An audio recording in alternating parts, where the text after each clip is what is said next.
c'est des types, ils avaient vraiment fois 1000 sur chacun de leurs bagues et ils arrivent quand même à blow up comme des... Mais ils leverage comme des enfoirés à et vouloir des turbo emprunter partout gogoles. pour... 2 mois de beer market, 2-3 mois de beer market et ça blow up. Enfin, c'est Mais genre, c'est-à-dire mec, que ces mecs-là ne se couvrent pas, c'est impossible, je refuse de le croire. dire que les gens vont vendre si on est à 60K parce que c'est un chiffre rond, c'est de l'analyse technique. La vérité, c'est que je pourrais te donner un indicateur qui a 100% de win rate. Et bah, si je te le donne, que tu trades avec et que t'as pas d'expérience sur le marché, Tu vas faire n'importe quoi. tu vas Tu faire vas te quand même broke. n'importe quoi. C'est très sympa d'être capable de faire des belles charts et de dire, ah bah là, je comprends pourquoi il y a une confluence d'invalidation. Hello à tous l'équipe, j'espère que vous allez bien. Aujourd'hui, on se retrouve pour une nouvelle interview. Cette fois-ci, j'ai le plaisir de recevoir Pierre Crypto. Hello Pierre. Hello, hello. Merci beaucoup pour l'invitation. Bah écoute, ça fait plaisir depuis le temps que je vois tes tweets passer dans ma TL et puis même au-delà de ça qu'on me parle de toi, bah ça fait extrêmement plaisir de te recevoir. Ça a été difficile de t'avoir, mais je pense que ça valait le coup et on a plein de choses à discuter, donc ça va être l'occasion de un petit peu parler trading, je suppose. Ouais, carrément. Bah, mes apparitions en français sont relativement rares. Donc, je crois bien que ça doit être la deuxième fois que je fais une interview en français, un truc comme ça. La T'es première passé fois, chez c'était à JDC, non? l'époque. Ouais, c'est ça, exactement, ouais. Je crois que c'était en 2020 et depuis, c'est tout, je crois. Donc, Bon, ouais, c'est l'occasion de faire un gros point, là. Ouais, exact, ouais, c'est clair, c'est clair. Puis ça fait plaisir de pouvoir parler en français un peu, de pas trop chercher mes mots, quoi. Enfin, quoique, si on Ouais. commence à parler trading, il y a moyen que je cherche mes mots en français plus qu'autre chose, mais... Bah, tu tweets tout le temps en anglais, donc je suppose que tu as dû aussi t'améliorer rapidement aussi en anglais à ce niveau-là. Ouais, alors ça, c'est plutôt les années CS au très jeune âge qui ont fait le travail, on va pas se mentir. C'était plus des insultes qu'autre chose, du coup, je suppose. Non, même pas en vrai, mais ça, c'était plutôt la LV3 russe pour le coup, du coup. Bon, en tout cas, un plaisir de te recevoir. Avant de commencer, j'ai l'habitude de demander à mon invité, donc la personne que je reçois, qui elle aimerait voir, tout simplement, qui il aimerait voir en interview sur ma chaîne. Donc, est-ce qu'il y a des personnes qui te semblent pertinentes, que tu trouves intéressantes, que tu aimerais voir potentiellement en interview, soit en français, en anglais, hein, y a aucun souci à ce niveau-là. Alors je réfléchis. Si on parle de gars du CT, un gros Aska par exemple, ça pourrait être assez drôle. Même si à mon avis la reach C'est difficile. elle est très loin. Ouais. En vrai non, j'ai pas beaucoup plus d'idées que ça. Hein. J'ai pas beaucoup plus d'idées que ça. Laisse-moi y réfléchir pendant le podcast et je reviens, j'y répondrai à la fin quand j'aurai réfléchi. Ça marche. Ok. Bon, en tout cas, je me note ça dans un coin de ma tête. J'avais essayé Crypto Donald. Enfin, Crypto Ouais, Donald. Donald, ouais, alors il C'est est, vraiment putain d'OG, ce mec. C'est un des mecs dont je suis le plus fan sur le CT. Enfin, ah, pour moi, c'est un des meilleurs, hein. Ouais, Don, en dehors de Technical Roundup, du coup, donc, qui est ce qu'il fait avec Cred, en dehors de ça, il se fait quand même relativement, bah, c'est simple, j'ai aucun souvenir de podcast ou interview de lui en dehors de ses propres trucs. Donc, J'ai essayé. pas simple. J'ai envoyé un message et il m'a dit écoute, mec, genre, je suis juste un idiot. Je pense que t'auras mieux à interviewer que moi. Donc, Ouais, j'étais en bah, mode bon. en vrai, moi, c'est aussi pour ça que je fais très peu d'interviews au podcast, c'est que enfin, je veux dire, je reste juste enfin, on est juste des types qui font des lignes imaginaires sur une charte et qui prennent des décisions à partir de ça, quoi. Donc, il y a forcément des pélos plus intéressants. Je regardais ton émission de l'autre jour avec Julien merde, je me rappelle plus son nom de Steak famille. Capital. Il Ouais, aime voilà, beaucoup, ouais. exact. Bah là, du coup, voilà, il y a quand même déjà plus de discussions possibles, plus profondes à mon avis, mais ça reste. Ouais, Donald, je suis pas étonné que ça soit la réponse qui t'est donnée. Ça ressemble beaucoup au personnage. Ouais. Bon, en tout cas, un plaisir de te recevoir. Du coup, on a l'habitude de devoir tweeter en anglais. Alors même que tu es français, à quel moment tu t'es dit je commence à tweeter en anglais? Et est-ce qu'il y a un Pierre Crypto, en tout cas un compte alternatif qui tweete en français parfois? Alors, en fait, moi, ça a été assez naturel, en fait, parce que historiquement, ce compte Twitter, je m'en servais plus, moi, pour suivre la scène CS, et bah, qui était une scène, enfin, jusqu'à 2019-2020, la scène CS, même française, on interagissait pratiquement que en anglais, et c'était une Ouais. scène qui était relativement globale, donc en fait, tout le monde parlait que en anglais. Et quand j'ai commencé à m'intéresser plus aux crypto et à parler plus de crypto, en fait, bah, je l'ai juste, en fait, vu que tous les comptes que je suivais étaient anglais, j'ai même pas réfléchi plus que ça. Et déjà à l'époque, bah, même dans ma vie perso, je parlais plus anglais que français. Donc en fait, ça a été juste normal. Et en fait, Limpide, ouais. ouais. Et puis très vite, très vite, les relations que je me suis fait dans l'industrie étaient tous anglais. Donc en fait, et puis surtout en 2010, en vrai, en 2016, il y avait juste pas de CT français. Enfin, genre, donc, Ouais, c'est une réalité. et puis il y avait pas d'histoire de CT dans d'autres langues. C'était juste crypto Twitter et tout le monde était là et tout le monde parlait en anglais parce qu'on était 50. Enfin, j'exagère un peu, mais en gros, c'est un peu ça l'idée.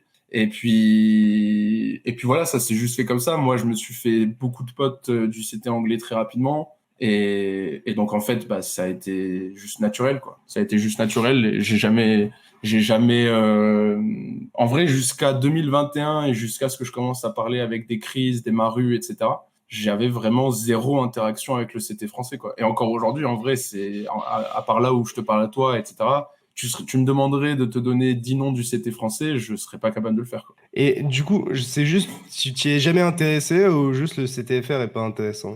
Alors non, non, non, c'est vraiment juste moi qui m'y suis jamais intéressé. Je pense qu'il est forcément intéressant et je suis sûr qu'il y a des types super intéressants à suivre. Mais je pense que l'une des raisons pour lesquelles je m'y suis pas plus intéressé, c'est aussi qu'une fois que tu es installé dans ta communauté, il y a une espèce de confort à pas regarder plus autour. Et c'est vrai que Ouais. moi, ne serait-ce que déjà les mecs avec qui je bosse sont anglais. Et puis voilà, c'est vraiment Puis une, ils tu sais, sont déjà solides. ouais, c'est ça, c'est ça. Et puis voilà, du coup, il y a quand même, en fait, il y a peu de raisons d'aller regarder ailleurs. Après, je pense pas que ce soit une bonne chose. En vrai, ça serait tout à mon intérêt de m'intéresser aussi plus à ce qui se passe sur le CT français, et ne serait-ce qu'en termes d'opportunités, de taf, d'investissement, même de rencontres ou autres. Donc c'est pour ça que ça fait 1 ou 2 ans que je m'y intéresse un peu plus. Mais quand tu combines ça aussi au fait en vrai, il y a une fatigue aussi un peu de Twitter, tu vois, genre une fois que moi, ça fait 7 ans que je partage des trucs tous les jours sur Twitter. Il y a un moment où, voilà, quand t'as ta communauté et que ça marche et que t'as toujours un bon engagement Ouais, et on va pas que, voilà. passer 20 heures par jour à laisser Ouais, diguer le CTFR, et puis quoi. il y a un moment où t'as une espèce de flemme de networker parce que tu l'as déjà fait, quoi. Tu sais, genre, il y a un espèce Ouais. de, voilà, en Faut que ce soit des gros, opportunités qui se présentent. ouais, c'est exactement ça. C'est exactement ça. Et en plus, enfin, je le vois, hein, les rares personnes avec qui je parle dans le CT français, c'est des gens avec qui, à terme, j'ai eu pas mal d'opportunités d'investissement, j'ai rencontré des mecs super cool, donc tu vois, ça vaut le coup. C'est juste Ouais. que le degré d'effort que je fais, il est pas assez important pour que je puisse voir ce qui s'y passe vraiment, quoi. Et est-ce que on peut envisager qu'un Pierre Crypto, tôt ou tard, partage du contenu en français, ou est-ce que on doit s'enlever ça de la tête? Jamais dire jamais, mais j'y vois pas beaucoup d'intérêt. Mais jamais dire jamais, c'est clair. Mais, enfin, Peu probable. c'est peu probable, c'est peu probable, c'est très peu probable. Du coup, on a eu l'occasion de discuter un petit peu ensemble là, jusqu'à maintenant dans cette petite interview, mais en fait, j'ai pas eu l'occasion de te présenter. Est-ce que peut-être tu pourrais te présenter toi-même, qui tu es, qu'est-ce que tu fais? Parce que voilà, je pense qu'il y a beaucoup de gens qui peut-être connaissent ta PP ou en tout cas connaissent certaines de tes PP, parce que ça change assez régulièrement. Mais voilà, qui es-tu, d'où viens-tu, qu'est-ce que tu fais de la plupart de tes journées? Alors, du coup, voilà, trader, investisseur, on va dire ça comme ça, de mon propre capital. Donc, en gros, je dis souvent que j'ai une activité qui est séparée en trois. J'ai une activité où c'est vraiment trading, investing, donc du day trading et de l'investissement dans des boîtes ou même sur certains projets hors crypto. Et à côté, je pense qu'on peut me considérer comme un market analyst. Et en gros, voilà, je partage mes points de vue sur le marché, sur les marchés, tous les jours. Ça fait depuis 2017 que je fais ça, et vraiment plus sérieusement depuis 2020. Donc il y a eu un avant, un après Covid, clairement, sur le sujet. Et voilà, du coup, donc moi, je suis d'une formation ingénieur à la base. Donc je viens de la région Rhône-Alpes. Et j'ai commencé vraiment à m'intéresser au trading et au crypto en 2017. Moi, à la base, je viens plus de l'industrie, enfin de la communauté CS e-sport. Et l'introduction, elle s'est faite par là à l'époque. Je viens Et aussi voilà, de cette scène-là. ouais, voilà. Et en vrai, je pense qu'il y a beaucoup de il y a beaucoup de crossover entre e-sport et trading, et encore plus trading crypto. Et c'est Mm, souvent les mêmes profils qu'on voit circuler, que ce soit entre e-sport, poker, parce que je pense Gambler qu'il de y a skin. ouais, exactement. Moi, en vrai, j'ai les vraies premières expériences de trading, si on peut appeler ça du trading. C'était pas vraiment du trading, on va pas se mentir. C'était vraiment du De la skin flip, spéculation. ouais, de Mm. ouf, en 2014, 2015, 2016. Et à l'époque, le premier capital avec lequel je commence à jouer en 2017-2018, ça vient de skins vendus sur CS, quoi. Donc, et je suis pas Est-ce que surpris, t'en je hold pense que encore? ouais, je dois en avoir encore quelques-uns, mais à l'époque, justement, en vrai, j'avais quand même pas mal vidé l'inventaire, et surtout, c'est là où tu vois il y a beaucoup de similarités entre le trading, sorry, et l'e-sport, c'est que depuis que j'ai commencé à trader, depuis que j'ai commencé à m'intéresser aux crypto, je suis passé de 80 heures de CS par semaine à 80 heures de CS dans l'année, quoi. Donc, Ça il y prend un petit peu a, de temps d'être focus sur le marché, c'est clair. ouais, c'est ça. Et puis surtout, tu passes déjà quand même pas mal de temps sur l'écran et tout. Donc, t'as pas forcément envie de jouer à CS le soir. Ouais, ça fait du bien de décompresser un peu, mais Ouais, ça peut te tendre aussi. ouais, clairement, clairement. Donc, du coup, moi, j'ai mes 2 LAN annuelles, enfin, une LAN par semestre avec les copains et c'est tout, quoi, maintenant. Mais... Ok, quand Donc, même. voilà. Du coup, je pense que c'est un background assez classique dans l'industrie. Je sors pas des sentiers battus, à mon avis. Et voilà, du coup, ça fait depuis 2017-2018 que je navigue le marché et que je survis, ce qui est déjà un bon point apparemment.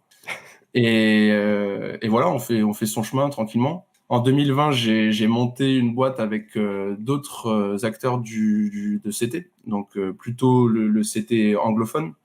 Donc à l'époque, c'était avec, pour ceux potentiellement qui connaissent, c'était avec CryptoYubi, Krillin et Loma. Et en Ok. gros, on a lancé ça en mai 2020. Donc c'est en gros on a lancé un service premium finalement dans lequel on fait ce qu'on fait un peu sur nos Twitter et sur nos pages publiques, mais d'une manière plus poussée en termes d'analyse, en termes d'explication.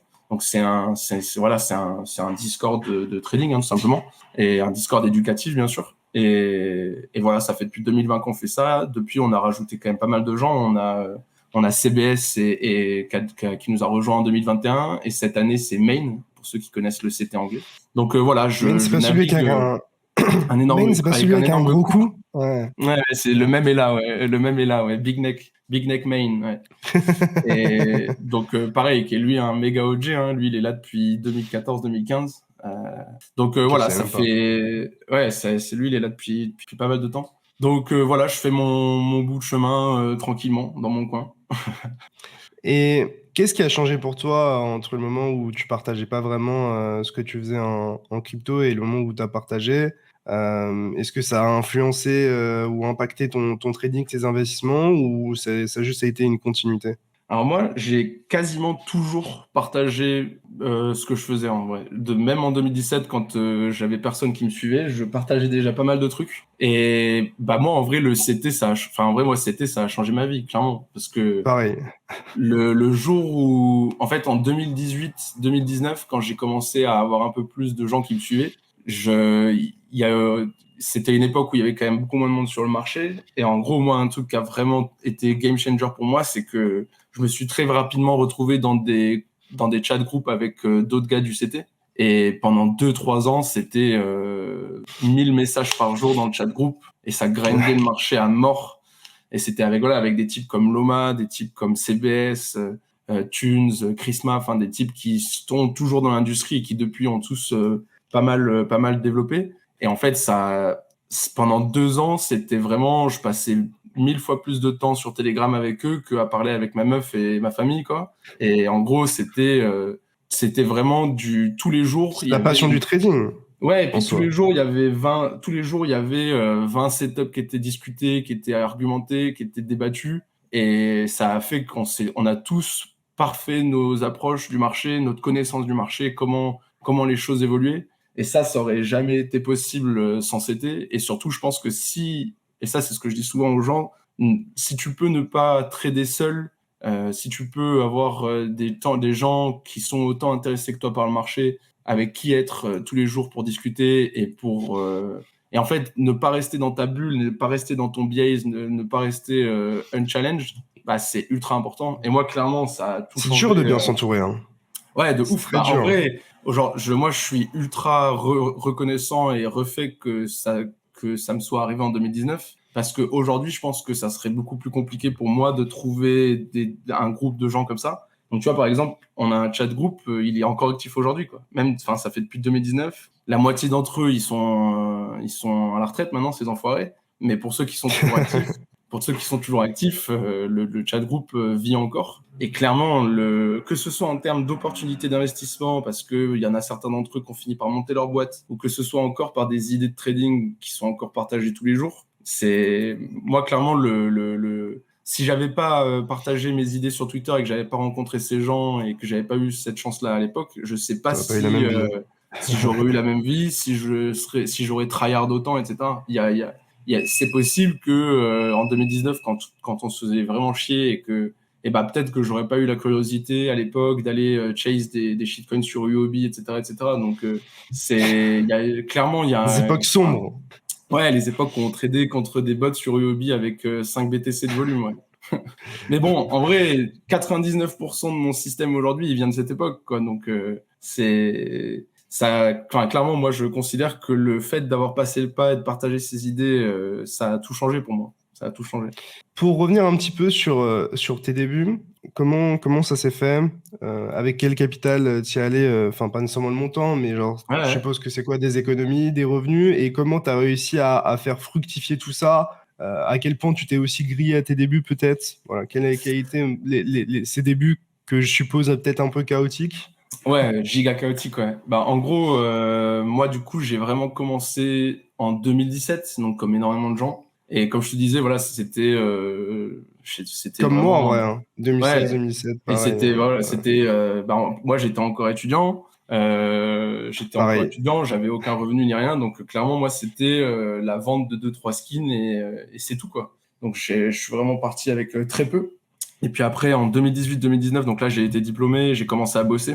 Et là, je mettais un peu tous les mois de ce que je gagnais, en fait, dans mon salaire d'ingé.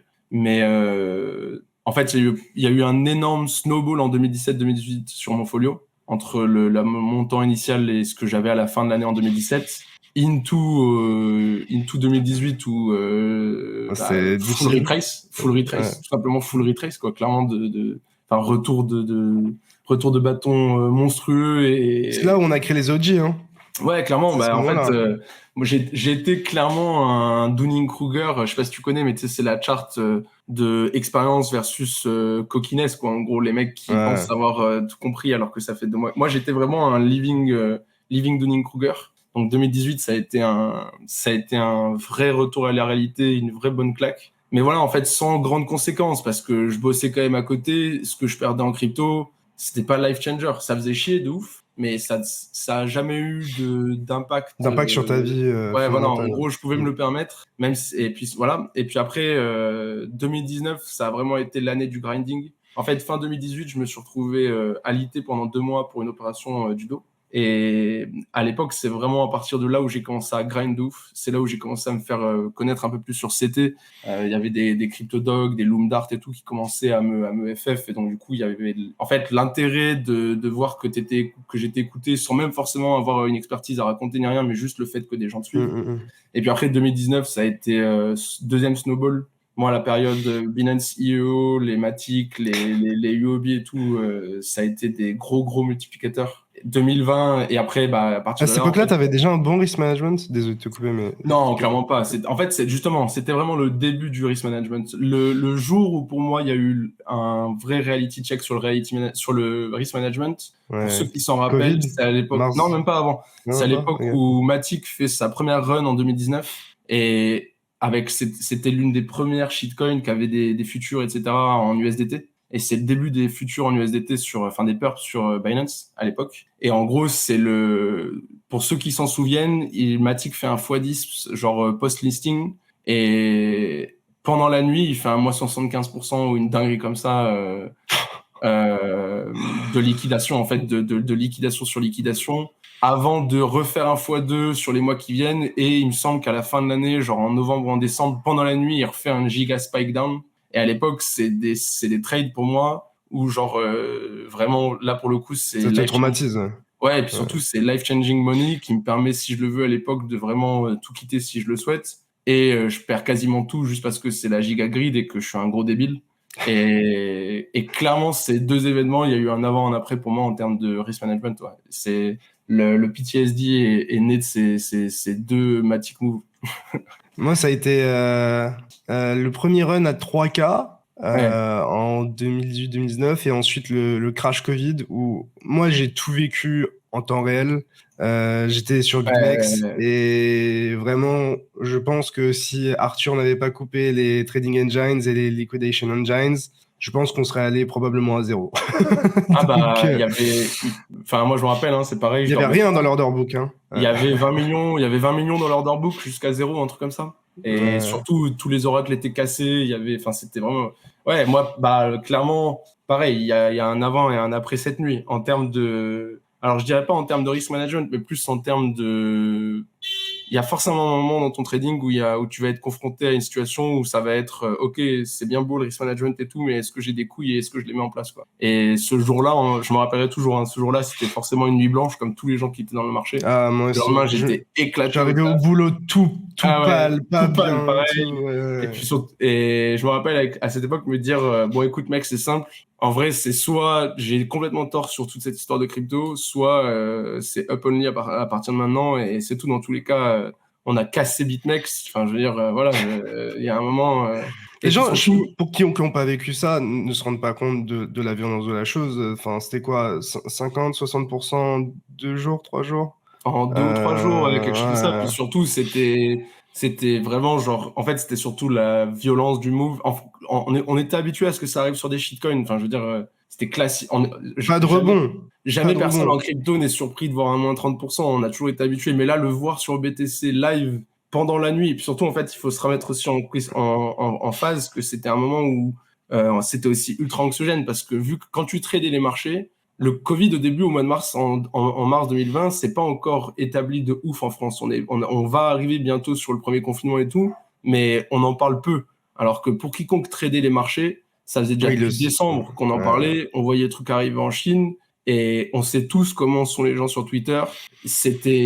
Maintenant, les gens, ils sont devenus en mode ouais, le Covid, c'est qu'une grippe et tout, on s'en bat les reins. Les 2 premiers mois sur Twitter, en janvier, février affreux. 2020, c'était la fin du monde. Quand tu allais sur Twitter, les gens ils t'expliquaient que les gens tombaient comme des mouches dans la rue, que 2008 ça allait être rien parce que là c'était la nouvelle peste et tout. Enfin vraiment, et tu rajoutes ce côté ultra anxiogène à un asset comme BTC qui s'écarquille la gueule, enfin clairement.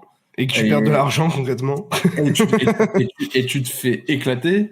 Et c'est là où, ouais, ça, enfin, et en fait, avec du recul, en fait, c'était tellement une opportunité de ouf. C'était tellement évident, ça a Il n'y a tellement pas beaucoup de changé gens à qui ont pu la jamais. saisir, hein. Ouais, hein. Non, il y en a pas beaucoup qui ont vraiment buy à 3,8, 4, parce que c'est à ces niveaux-là que c'est vraiment tombé. Et en même temps, en vrai, déjà, il fallait avoir les sous au bon endroit pour le faire, etc.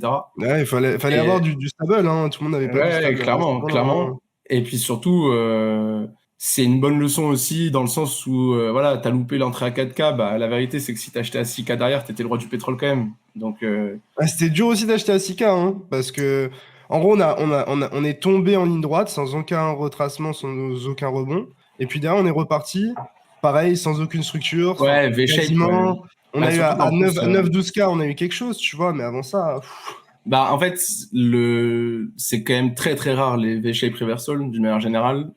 Ça arrive quand même rarement. Là, c'est arrivé.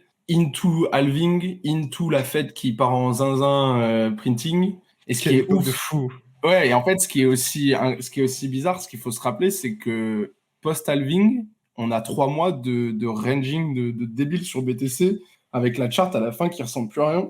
Et tu te dis, mais merde, putain, on est à la période où la Fed imprime comme des zinzins, il y a tous les risques assets qui pump de ouf. On vient d'avoir le halving et t'as quand même BTC qui stocke à 9K et qui bouge pas. Et puis après vient MicroStrategy et la suite, l'histoire, on la connaît, quoi. Mais ouais, 2020, ça a été une année de ouf en termes de trading, ça a été une année de ouf en termes d'événements internationaux. Moi, c'est vraiment l'année où j'ai démissionné moi en 2021, mais c'était vraiment l'année où je me suis dit, bon, allez, vas-y, c'est sympa la vie d'un G, mais on va faire autre chose. On veut la vie d'artiste. Ouais, on veut la vie d'artiste.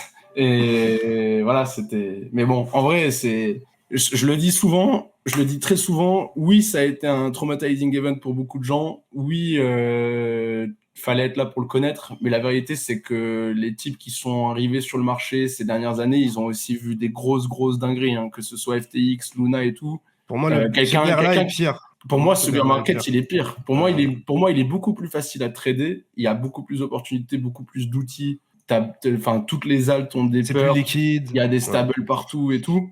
Il y a, en termes de trading, et puis surtout le marché il est ultra trendy, même depuis, enfin je veux dire, en termes de lisibilité du marché, après voilà, je le dis aussi parce que forcément j'ai plus de connaissances que dans le dernier bear market. Mais par contre, en termes de événements, enfin je veux dire, le dernier bear market, c'était boring as fuck, mais c'est tout. Là, celui-ci, on a quand même le top 3, on a quand même le numéro 3 de l'industrie qui s'avère être une gigascam et qui s'effondre, les premiers et deuxièmes qui sont attaqués par la SEC, on a un top 10 major coin qui va à zéro. Voilà, soit on est complètement taré, soit les types qui sont arrivés entre 2020 et 2021-22 sur le marché et qui sont encore là, enfin je veux dire GGE quoi, et qui sont encore en vie et qui ont dodge toutes ces boulettes. On parle, il y a souvent des discussions de qui se considère comme un OG ou autre. Moi, si on a un nouveau cycle et que les mecs qui ont survécu à ce bear market-là sont toujours là, c'est OG pour moi. Hein. Il n'y a pas de discussion. Clairement, t'as un des plus gros exchanges qui fait faillite, les plus gros fonds qui font faillite, t'as tous les mecs qui ont le plus d'argent dans le marché qui go bankrupt. Si toi, tu fais pas faillite... Même les scammers ont commencé à rotate into AI. Donc, si t'es encore là, c'est voilà. Encore une fois, ça va être intéressant ça, hein, parce que t'as tous les AI et tout qui arrivent, et c'est clairement pour moi une révolution et ça va clairement changer nos vies. Je pense personnellement que ça va avoir un impact très profond.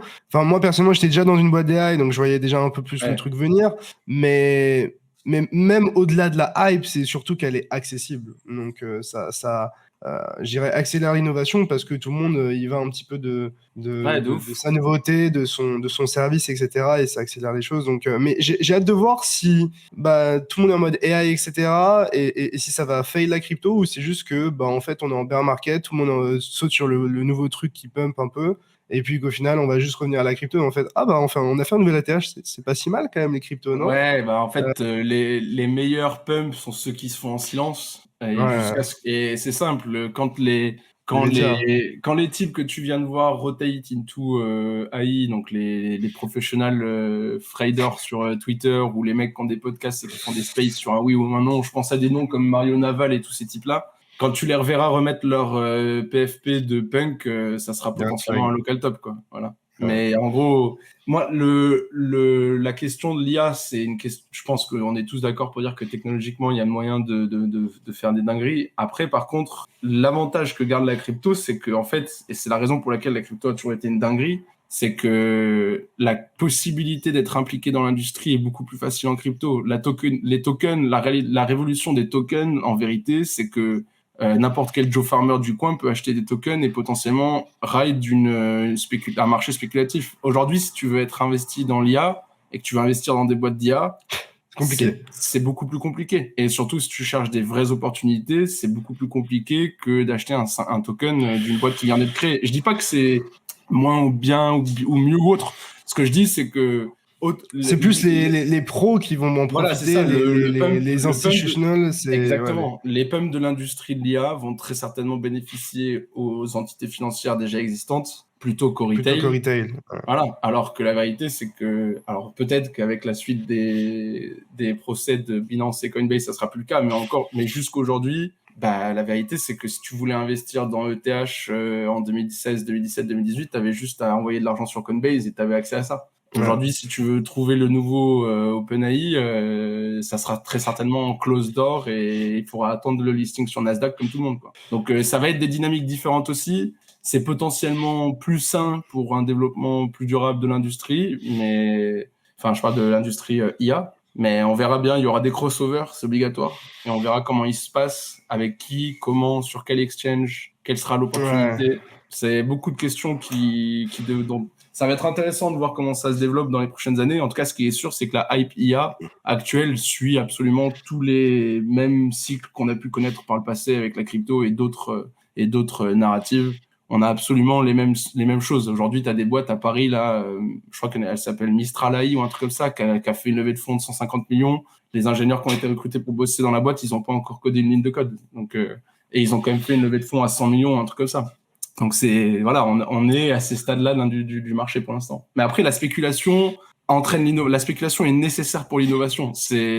La C'est pas une mauvaise spéculation chose, permet, honnêtement. la Ça spéculation permet de permet de financer faire plein de une choses. rentrée de l'argent. Exactement, ça permet de faire une rentrée d'argent, qu'elle soit efficace ou non, qu'elle soit intelligente ou non, mais en tout cas, ça permet de faire une rentrée de l'argent qui finit à terme par ruisseler dans 1/100 des bons projets. Et c'est ces beaux projets-là qui, à terme, vont créer une industrie. Mais je vois souvent des gens chier sur la spéculation et tout. La vérité, c'est que sans spéculation, t'as pas d'innovation dans 90% des cas. Donc, Clairement. et encore On plus l'a vu dans la sur CSGO, gigatech. hein. Mais On bien l'a vu sûr, même sur CSGO, hein. Les skins, ça a cent pour cent. été la meilleure chose qui est arrivée à CSGO, quoi qu'on en dise, hein. Et même si Mais bien sûr. certains éditeurs veulent se le cacher, les skins, c'est une cash machine et c'est ce qui a permis aussi à Mais l'e-sport d'être financé. il me semble que les stats qu'on avait récemment, c'est que Valve, c'était 60 millions de dollars de volume monthly en vente de skins. Un truc comme ça. Et encore, Sans compter l'industrie les des ouvertures skins. de caisse, tous ces trucs-là, Exactement. laisse Et tomber. encore, l'industrie des skins sur CS a pris un énorme step back en 2014-2015 quand Valve met le hammer sur Ban. Ouais. sur les CSGO Diamonds, etc. à l'époque. D'ailleurs, CSGO Diamond, hein, je le dis comme ça, qui a été fait par le même mec que Rollbit, mais bon, ça, faut pas le dire trop fort. Et Ouais. voilà, pour ceux qui connaissent. Voilà. Et Et CSGO Wild et tout à l'époque. Je connais exactement. bien Phantom Mais Lord ouais, aussi, bien sûr. je connaissais Et aussi. d'ailleurs, ah bah, Phantom Lord, les fameux points d'exclamation dans le chat, on s'en rappelle. Le Moi, je suis premier. un chat noir. Moi, je suis un chat noir, hein, parce que j'ai pris une photo avec Phantom Lord en soirée Twitch et tout. Une semaine après ou 2 semaines après, procès dans la sauce de Giga, partout. Voilà, Giga quoi, cancel, ouais.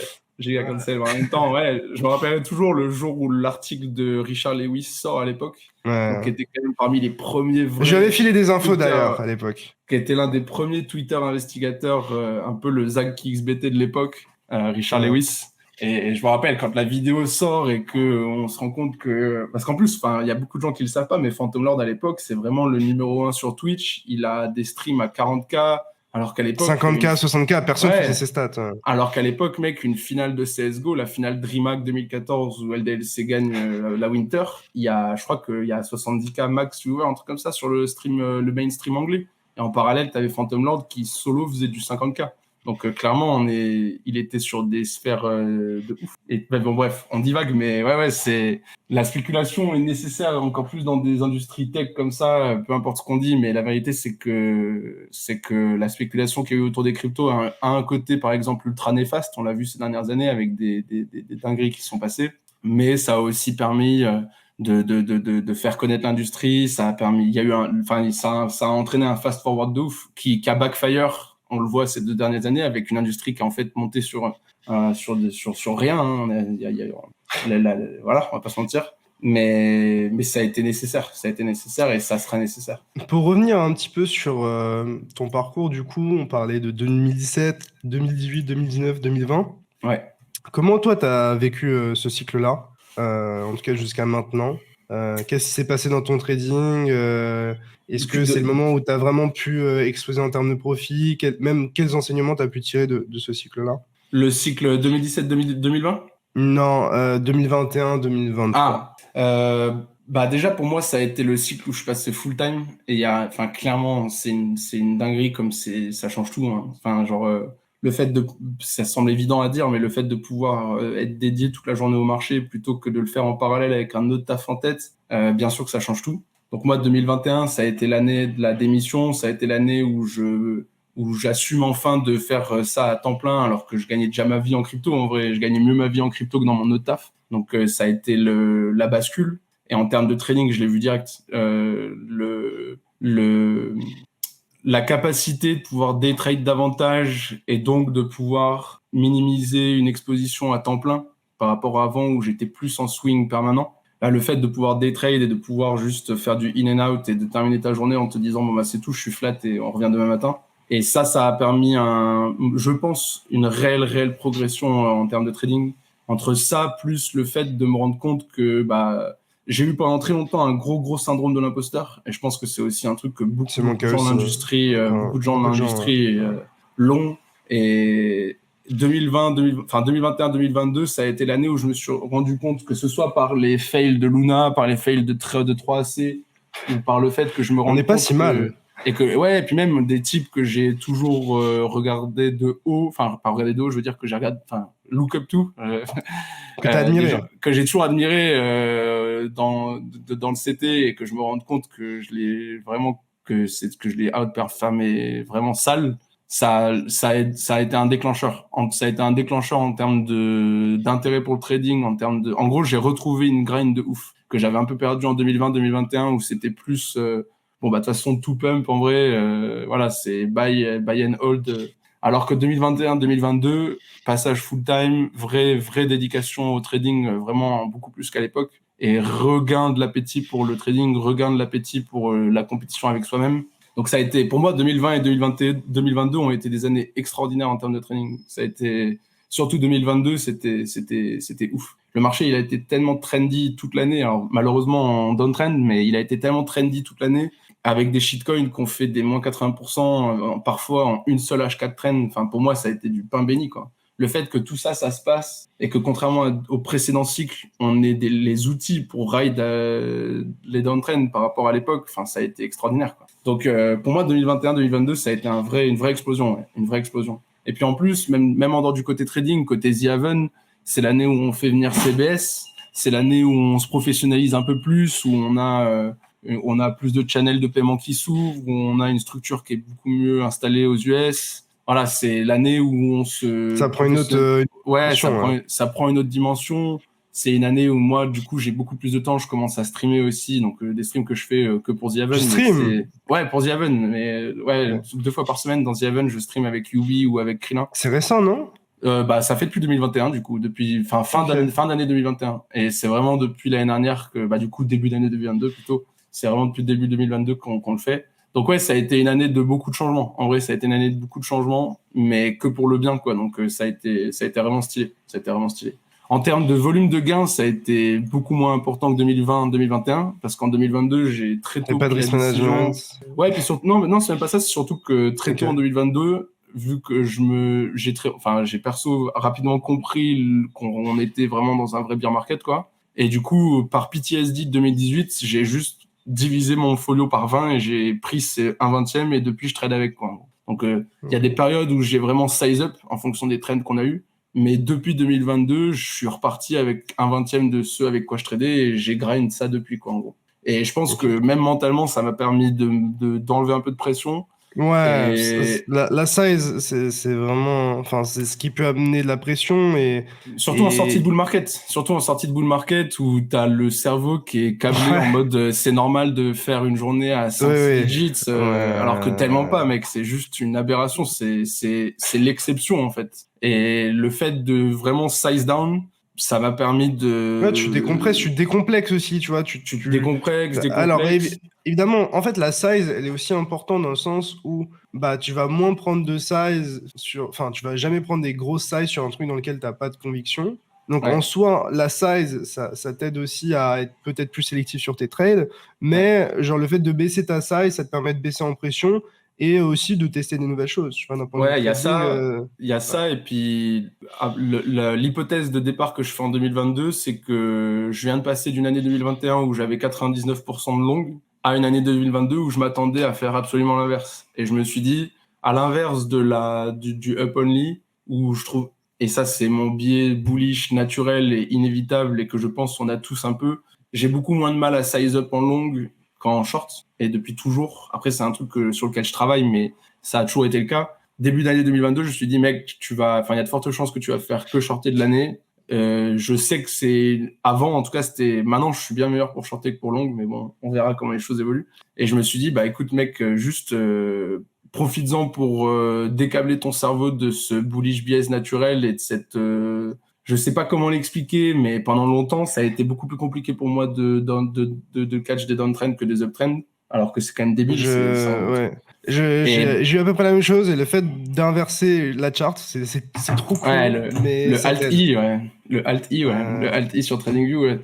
Mais ouais, donc 2022 a vraiment été une année super cool en termes de trading. Et j'ai eu un peu une hangover au début de l'année 2023, où j'ai tellement grind en 2022, j'étais vraiment sur du 10-12 heures par jour, quoi. J'étais vraiment en mode zinzin. Que début 2023, j'ai eu la chance de un peu blind long BTC sur le reclaim d'une downtrend, enfin de la daily trend, et Et le le break des up only. 19K, il était magnifique. Enfin, Ouais, voilà, c'est personnellement, j'étais ça. en mode, Et c'est si exactement tu ça. reclaims un niveau monthly, weekly aussi important, Et etc. aussi Enfin, rapidement, surtout, en fait. alors qu'on La, avait, la, on avait des arguments pour pousser plus bas. Ouais, Enfin, clairement, on avait tout pour pousser plus bas, clairement. Enfin, genre, c'était Blick à mort, quoi. Et le fait qu'on ait eu ce début d'année un peu up only, ça m'a permis de repasser en mode spot long et de prendre 2 mois d'arrêt, ouais. en gros, où j'ai fait que skier pendant 2 mois.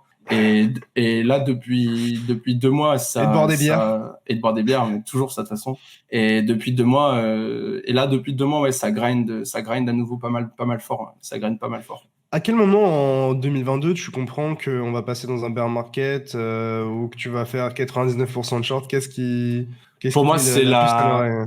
pour moi, premièrement, c'est le changement de ton de la Fed en novembre 2021 qui pour moi sonne le glas des risques assets pendant un certain temps. Donc pour moi déjà, en fait, pendant très longtemps, l'hypothèse du up only pour moi, elle était vraiment zéro IQ et c'était tant que la Fed imprime, je suis long en gros. Ça, cette conviction, tu l'as eu tout seul ou c'est par exemple le fait de discuter Non, avec d'autres gens et tout ah non, qui pousse ça clairement, c'est via les discussions que j'ai pu voir sur CT, via ce que les gens expliquaient et tout. Moi, on arrive en 2020, jamais de la vie, j'ai ouvert une seule fois la chart SPX. Donc voilà, et Ouais. je sais pas ce que c'est la Fed.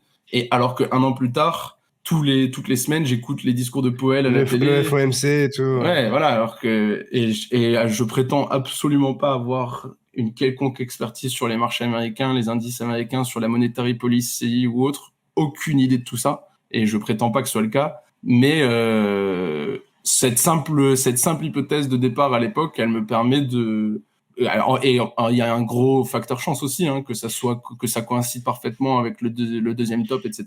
Donc moi, il y a ça. Et puis même techniquement, on rentre pour la première fois depuis des mois en daily downtrend qui est vraiment retesté, perdu. Et voilà, c'est pour moi juste, je me dis, écoute, si j'ai tort sur cette hypothèse, ça veut dire qu'on va reclaim les uptrends et on repasse en up only. Et c'est vraiment des conditions qui sont giga easy à trade. Comment? Donc la Ouais. validation, pour moi, la validation à ce moment-là, elle est claire à mort, quoi. La validation du biais et la validation technique, elle est claire pour moi. Donc Moi, j'ai eu ça du a mal à été. m'écouter, tu vois, sur ça. Pour moi, en fait, pour moi, le moment où ça puait, c'était vraiment le moment où, genre, on a poussé à. C'est 69 ou 67, je sais pas. Ah, 69, ouais, 69 69. 420, 69 420, le top le plus mémique de l'histoire, quoi.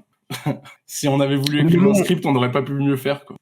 le moment où on fait ce top-là et qu'on repasse sous 60, je suis en mode là, il y a un problème. Ouais, moi aussi, Parce que, ça c'est la première perte de la daily trend. À 60K, on est fin novembre et c'est la première fois où on perd une daily trend à cet endroit-là mais et surtout qu'on a quand on fait un un nouvel attach, à moment. chaque fois, on pète. À chaque fois, on Ouais, et pète là, il y d'un a coup, un manque de on continue momentum et et tout, là, ouais. ouais. Et clairement, ça, c'était donc, tu combines ça avec la fin des folies à la Fed, et ne serait-ce qu'en termes de momentum et tout dans le marché, ça valait, même si t'as tort à ce moment-là, Ouais, et tu que tu prends dois le risque de racheter plus haut, désexposer, c'est pas grave en exactement. vrai, c'est fine. Mais bien sûr. Mais ça, c'est très difficile à comprendre, tu vois, même pour moi. Enfin, je le comprends et je le conçois et c'est un truc sur lequel je travaille, mais j'ai une tendance à naturellement m'exposer au marché Ouais, ouais, bien sûr. et c'est très difficile de se mettre en tête que bah, t'as pas besoin d'être sur tous les moves. Ouais, ouais, clairement. Non, mais Parce qu'en fait, clairement. le fait d'être très actif sur le marché, ça fait chier, tu vois. Quand tu prépares un move et que tu le loupes, tu vois, ça fait chier. Mais c'est mieux de L'opportunity louper un cost. move c'est mieux de pas prendre un move que de prendre une perte. Donc, Moi, clairement, là-dessus, le fait de passer full time, ça a changé de ouf. Le fait, en fait, d'être entièrement dédié au marché, je trouve que ça m'a permis, moi, de relativiser le fait de manquer des moves et surtout de me dire, bah, mec, je mets mes alertes sur TradingView. Si je suis pas exposé, dans tous les cas, il y a de fortes chances que j'ai rien d'autre à faire que de me réveiller et de prendre la position si nécessaire, quoi. C'est aussi ça l'avantage de ouf que d'être full time, c'est que l'opportunity cost, tu le vois pas pareil parce que t'es 100% et t'es tout le temps sur le marché. Donc la vérité, c'est que si tu loupes un move, enfin, je veux dire, tu louperas à la limite le début, même si tu le loupes entièrement. Quand tu passes ta vie sur les marchés, tu te rends compte que tous les jours, tu as un move. Enfin, genre, Et juste puis, sur... on dit prochain bus dans 15 minutes, je crois, en trading. Dans tous les Ouais, cas, exactement, ouais, c'est ça. Ouais. il y aura toujours des opportunités. Et puis, même si tu catches pas ce move-là, tu catcheras peut-être le move sur un autre asset ou sur un autre Ouais, marché. c'est Donc, clair, c'est clair. c'est pas Mais très après, grave. par contre, Ouais. c'est clairement un vrai sujet compliqué. Et je sais que pour beaucoup de gens qui commencent à trader ou qui n'ont pas spécialement beaucoup de temps dans le marché, l'exposition constante et la peur de manquer un move, ça reste parmi les premières vraies complexités que les gens ont et les premiers vrais problèmes que les gens ont quand ils commencent à trader. Et si c'est quelque chose que les gens qui nous écoutent ressentent, qui se disent que c'est absolument normal et que tout le monde a ça, vraiment tout le monde, à part les psychopathes qui ont aucune empathie, aucune émotion, comme il y en a certains et qui sont souvent des excellents traders, mais bon, aussi des sociopathes en puissance. Bah, du coup, à part ces gens-là, il faut comprendre que tout le monde ressent ces mêmes émotions, c'est absolument normal, quoi. Puis moi, personnellement, tu vois, même il y a toujours des moments où j'ai ces émotions, en tout cas ce sentiment-là, parce que le fait d'être très impliqué dans le marché, et par exemple Bah ouais. d'avoir un média, de partager Bah des ouais. contenus régulièrement, etc., ça te met une pression supplémentaire, tu Bah vois. ouais, bien sûr. Donc, Bien sûr. et puis, des fois aussi, t'as envie de rester skin in the game, tu vois. À quoi Ouais, bon bien sûr. faire des vidéos et de faire tes analyses si derrière tu les Mais appliques pas ou que exactement. même toi t'es pas dans le move, tu Exactement. vois. Donc ça, c'est aussi très difficile à gérer et je pense, c'est une grosse complexité dans le fait c'est une grosse difficulté dans le fait de partager son contenu, etc.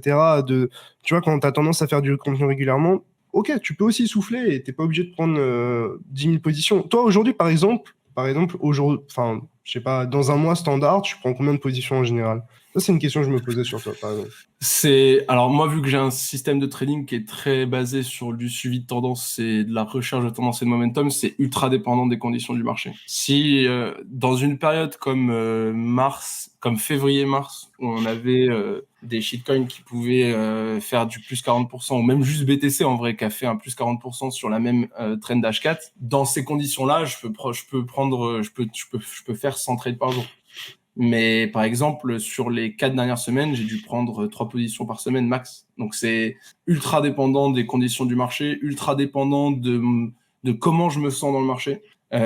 J'ai une grosse propension, enfin j'ai une grosse attention depuis quelques mois à me forcer à m'auto-kick du marché dès que je me sens plus en synchro, dès que je me sens pas à l'aise, plutôt que de C'est difficile forcer. aussi de s'arrêter, hein. Ah, mais moi, ça a été pendant. Tu vois, je t'expliquais tout à l'heure qu'en 2022, je faisais du 10-12 heures par jour et que j'ai eu un peu une hangover au début de l'année 2023. C'était clairement ça, en fait. C'est très dur de lâcher et puis même ça peut te mettre dans des situations pas C'est le appréciables, quoi. et puis tu peux très vite te retrouver dans un LOL, en gros, genre vraiment et puis Un cycle un, infernal. un cycle infernal de ouf, ouais, où chaque petite décision qui est pas forcément impactante, tu la gardes en tête pendant des heures, ça vient polluer tout le reste de tes décisions sur le reste de la journée, etc., etc. Donc je te dirais que c'est très dépendant du marché, même si c'est un peu une réponse de politique, mais c'est très dépendant des conditions du marché. Quand le marché est ultra trendy, qu'on est dans des conditions comme on peut en avoir 2 ou 3 fois dans l'année, c'est des moments où je peux vraiment ouais, avoir du 20 positions en parallèle et en prendre 100 par jour. Et il y a des périodes du marché où je sais que moi je suis pas spécialement un très bon range trader, je suis pas forcément quelqu'un qui est un bon scalper, day trader, etc. Donc moi il y a des conditions dans lesquelles juste si je vois qu'au début de la journée, les 2 trades que je fais, ils sont off 5 et que vraiment juste j'ai pas le tempo avec le marché, bah, c'est des journées où juste j'éteins le desk et on n'en parle plus.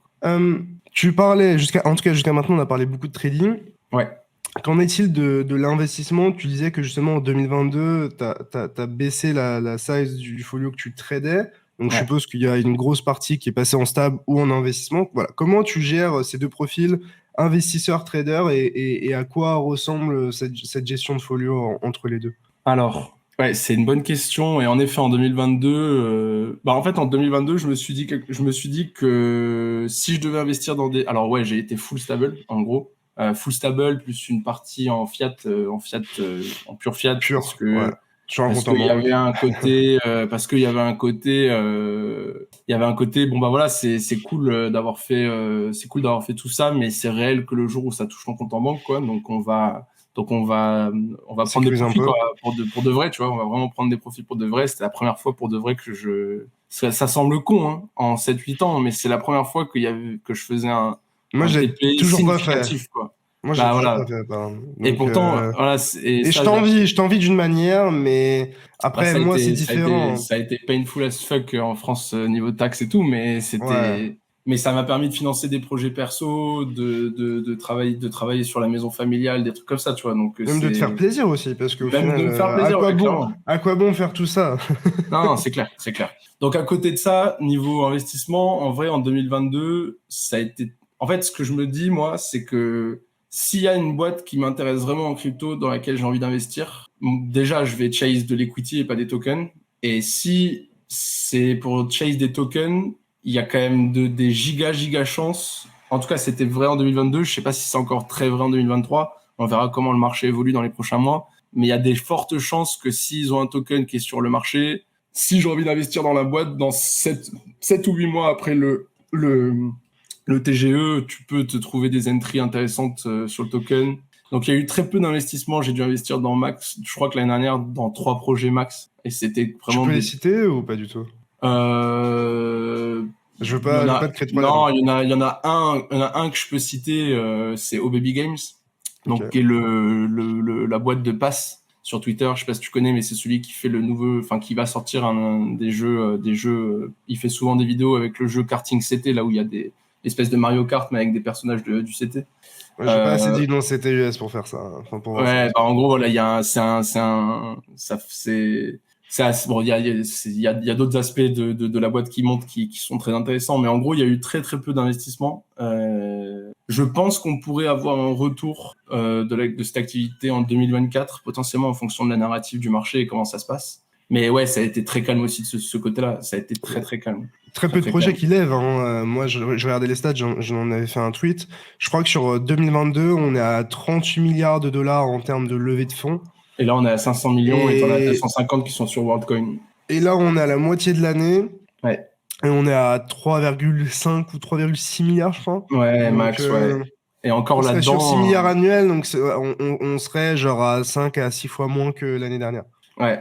qui est Après, énorme. voilà, Ce qui est énorme, énorme. ouais, bah parce que les hedge funds, Moins de liquidité. surtout, ils ont rotate IA, quoi. Ils ont rotate IA assez rapidement. Et puis surtout, je suis désolé, mais c'est des turbo-gogoles. Ils reviendront quand il faudra acheter des valuations 10 fois plus Moi, importantes dans 2 je ans. comprends pas ces types, tu vois. J'ai discuté avec un responsable de la BPI, j'ai discuté avec des VC, etc. J'ai l'impression que, enfin, ces mecs-là, en fait, ouais, je sais pas. J'ai Mais parce l'impression qu'ils juste qu'ils, ils prennent des risques au pire des moments et que juste parce que c'est un VC et qu'il a une entrée d'enculé, dans tous les cas, il fera de l'argent de cette manière-là, tu vois. Et ça dégoûte un peu parce qu'en fait, ces mecs-là, en fait, ont tellement des opportunités de fou que peu importe en fait s'ils font de la merde ou pas, ils auront toujours une porte de sortie qui sera 100 fois plus agréable que la tienne en fait. bah, Donc 100%, 100%, bah, de toute façon, sans pour autant apporter quelque chose au projet et sans pour jamais, autant étant bloqué indéfiniment ou en supportant le projet, tu vois, parce que j'en parlais avec clairement. Julien, du coup Julien Bouteloup, il me disait 90% des VC on n'en a rien à faire. Ils font Mais que bien sûr, dump ils des apportent tokens et rien. n'apportent aucune valeur au projet, tu vois. Mais bien Donc quelle sûr. est la différence entre l'argent de ces mecs-là et notre argent en tant que retail? Ah, J'ai l'impression mais que, tu vois, la plupart des projets avec lesquels j'ai pu bosser ou je bosse, ils te le diront toujours. Ils te diront toujours que les hedge funds permettent d'apporter de la liquidité, mais qu'il y a il y a très peu, il y en a parfois, bien sûr, il faut pas, il y a des hedge funds qui sont très bien organisés, dans lesquels il y a des les vraies expertises. A16Z, etc., on m'a dit que c'était des Voilà, il y boîtes a des types qui ont des vraies expertises, avec capital, tu vois. qui sont capables d'apporter des vraies plus-values aux projets dans lesquels ils investissent, mais 80% du temps, c'est yeux fermés, on envoie des fléchettes et en gros, ils suivent juste les narratives. En fait, les hedge funds sont très souvent des narratives, c'est juste en fait du capital en tout cas mal exploité à mon avis, mais vu qu'il est, mais assez gros pour dans tous les cas générer du lead, quoi qu'il se passe, quoi. Mais même regarde Mais FTX Ventures, comment ces mecs-là ont pu se foutre en l'air alors qu'ils avaient des entrées Mais FTX de fou Venture, partout. Triaro, sur leur folio à l'époque, il n'y en a pas un seul de leur bac qui est pas enfin, à part BTC, ETH, bien sûr, mais il n'y en a pas un. Et encore, je crois je suis pas sûr à 100%, mais il me semble et qu'à l'époque, ils avaient quand même touché à gauche à droite l'ICO de TH. Mais en gros, c'est des types, ils avaient vraiment fois 1000 sur chacun de leurs bagues et ils arrivent quand même à blow up comme des... Mais ils leverage comme des enfoirés à vouloir emprunter partout pour... 2 mois de bear market, 2-3 mois de bear market et ça blow up. Enfin, mais c'est-à-dire que ces mecs-là ne se couvrent pas, c'est impossible, je refuse de le croire. Enfin, moi, je comprends même pas comment un fonds comme ça ne se couvre pas à un moment. C'est-à-dire que, je sais pas, alors tout n'est pas liquide, tout n'est pas liquide, donc ça on peut les excuser, et même prendre par exemple un short de 100 millions sur un perp, vas-y, bonne chance, tu vois. C'est jamais, surtout sur des alts, etc. Mais tu vois, il y a des gens qui sont loqués niveau token sur certaines cryptos. Même si tu peux pas les vendre, dans certains cas, tu peux les shorter, tu peux te couvrir d'une manière, tu peux essayer de revendre en OTC, tu peux faire des trucs comme ça, tu vois. Enfin, mais quand t'es fois 1000, sur chacun des tokens sur lequel t'es... Je sais pas si vous vous rendez compte ce que c'est fois 1000, putain. Mais t'as pas besoin de te hedge. Le simple hedge, c'est survivre longtemps pour jusqu'au prochain cycle. C'est juste que c'est des... En vrai, je suis désolé. Ils sont retardés. En vrai, je pense vraiment qu'il y a des explications beaucoup plus complexes et qu'il s'est passé des dingueries, etc., etc. Et bien entendu que être à la tête de ce genre de truc, ça doit être compliqué. Mais tu peux pas te mettre dans cette situation. Mais la vérité, c'est que si tu blow up comme ça, c'est forcément que t'es retardé à un moment ou à un endroit. C'est obligatoire. Il y a forcément un moment où il y a eu une décision qui a été absolument débile au possible. C'est impossible autrement. Mais même nous, on fait pas faillite alors qu'on n'a pas ces occasions-là, ces opportunités. Et après, encore une fois, on est en train de sursimplifier la gestion de fonds, etc. Il doit y avoir des complexités. Il y a sûrement eu des dingueries aussi entre gros. Mais moi, ça, je m'en fous. Ça n'excuse rien. Mais pour moi, ça excuse pas quand même. Enfin, je veux dire. Et moi, je pense qu'il y a aussi un mélange du God complexe, quoi. Juste des types qui se sont dit, on peut plus perdre, en fait, à ce niveau-là. On peut plus perdre et qui se sont fait juste chase comme des amateurs, c'est tout. C'est ce que SBF s'est dit, je pense. Donc, ouais, moi, je pense qu'il y a un mélange de tout ça. Il y a un mélange de on est nous-mêmes too big to fail. Et en vrai, enfin, je sais pas si tu te rappelles des tweets de Suzu à l'époque, avant que 3AC s'écroule, mais quand à l'époque, tu le lis. Mais même Do Kwon, à l'époque, même Do Kwon. Mais à l'époque, tu lis le truc, tu te dis, bon, le type, il est ravagé, mais c'est aussi peut-être pour ça qu'il est successful. Ouais, mais une fois que le mec blow up, tu te dis juste, bon, bah non, en fait, c'était juste un turbo gogol, c'est tout, quoi. Tout le monde était en mode, c'était un méga génie aussi, hein, à l'époque. Ouais, après, il a commencé à montrer des trucs chelous et tout, mais... moi, je me rappellerai toujours le jour où il a repartagé un tweet qui disait... qui montrait que, en gros, la photo avec Elon Musk, en gros, qu'Elon Musk, il avait posté une image d'un mec sur Mars, je sais pas quoi, que la dernière fois qu'il l'avait fait, c'était novembre 2021, que là, il le repostait, mais le mec, il regardait cette fois vers la caméra, et que du coup, ça voulait potentiellement dire que c'était le bottom. Et le mec avait partagé ça sérieusement. Et je me rappelle avoir commenté et avoir dit, mais mec, mais si tu partages ça de manière pas ironique, t'es dans la merde. C'est très inquiétant parce que, en fait, t'es vraiment aussi con que ce que je pense que tu l'es, quoi. Et bah, voilà, il l'était. Et ce qui est ouf, c'est que ces types-là, aujourd'hui, ils arrivent encore à lever des fonds pour leur relancer un projet alors qu'ils devraient être en taule. Moi, ça me rend malade, Ces mecs-là sont pas en prison et ils relancent un projet. Il y a vraiment des mecs, et il y a des types qui vont être capables de le chill. C'est ça qui est ouf. Pour revenir sur investissement, trading, gestion de tes folios, etc., est-ce que tu as une répartition, enfin, quelle est la répartition des gains que tu obtiens entre investissement et trading? Est-ce que la majorité de tes gains viennent du trading ou est-ce qu'il y a quand même une grosse partie de l'investissement? 80.